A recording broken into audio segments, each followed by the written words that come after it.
First of all, okay, Shannon Best in the studio this morning. Now, Shannon, spent a bit of time in the Obi Valley. What were you doing out there?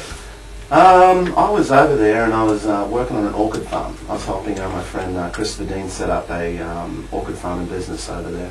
And how did you go from working on an orchid farm as a young bloke, young Indigenous Australian in the Obi Valley, how did you go from doing that to becoming, a top flight kite boarder?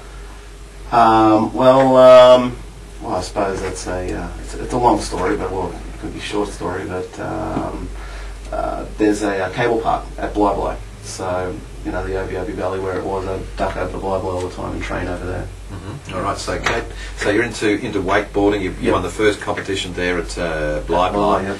And then the judges said, "Son, go overseas, go and make some money." Yes, yeah, and I took their advice. All right. So, yeah. So where'd you move to? Moved to South Florida, and I moved to a place called Quiet Waters. And Quiet Waters is one of the first and famous cable parks in the world.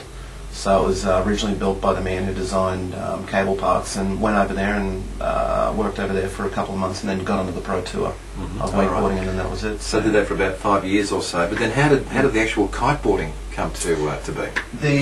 Towards the end of my wakeboarding career, I was courted by one of the owners of one of the kiteboarding companies who wanted me to come on and teach their team and learn how to kiteboard and sort of integrate wakeboarding with kiteboarding. This guy was very visionary and could see that kiteboarding needed like a heavy wakeboarding influence, which basically kiteboarding is wakeboarding. We just happen to use a kite instead of a boat or a cable.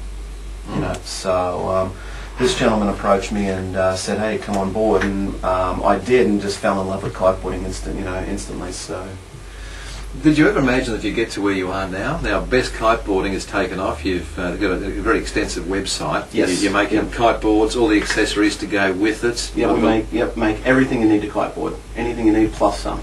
Now, it's just quite amazing that the success of this for you. Are you surprised by the success? Yes and no.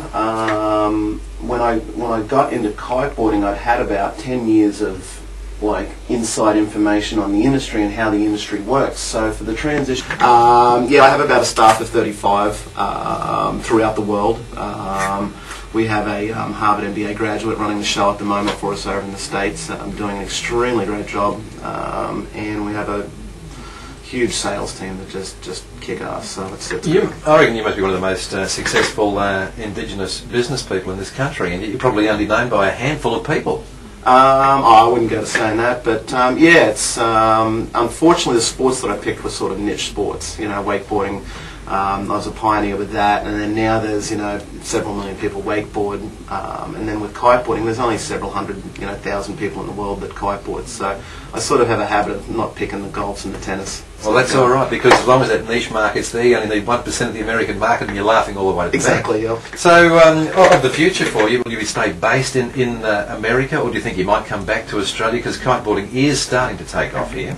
Kiteboarding, Australia has just got huge potential for kiteboarding. We have literally thousands and thousands of miles of coastline that haven't even been kiteboarded yet. So I'm starting to make a slow transition now. Over the next several years, I'll just set up main base over here in Australia. But as an Indigenous Australian, are you recognised as an Indigenous Aussie when you're in the States or not? Where do they think you come from?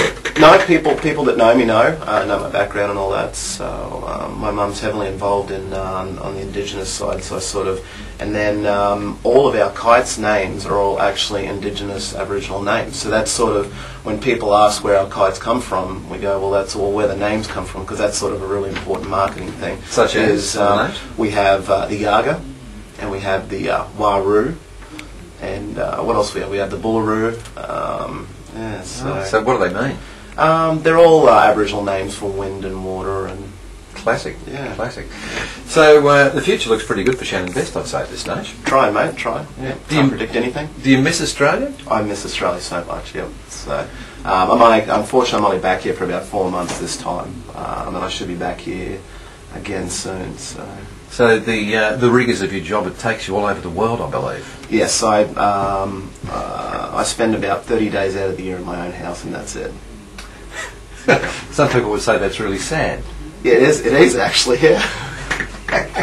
So where are you taking kiteboarding to? You're going to some fairly unusual locations?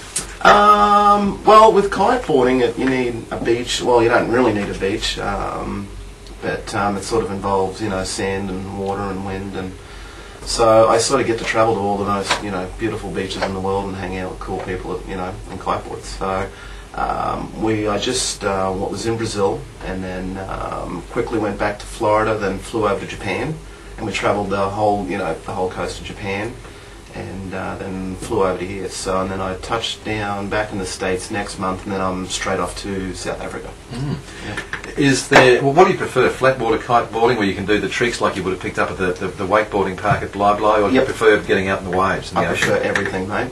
Yep. The whole damn lot. Yes, I try and sort of be an all-round kiteboarder and not sort of specify on one aspect. So I really try and take facets of each discipline in the sport and combine them all. So I like the speed, I like racing, I like the waves, and also doing the flat water tricks. So I try not to specialise. So you are still competing professionally, or are you just overseeing your team riders now? I don't plan to compete, but I normally show up and I'll sign up for a competition, and then I normally flog most of my team riders. So then for the next couple of days I harass them about that. So I'm sort of questioning what their job is.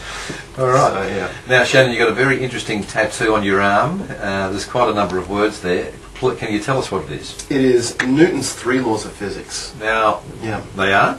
An object in motion tends to stay in motion. Object at rest tends to stay in rest unless acted upon by an outside force. And then acceleration equals mass over force, and then every action has an equal and opposite reaction. And the reason you put it there?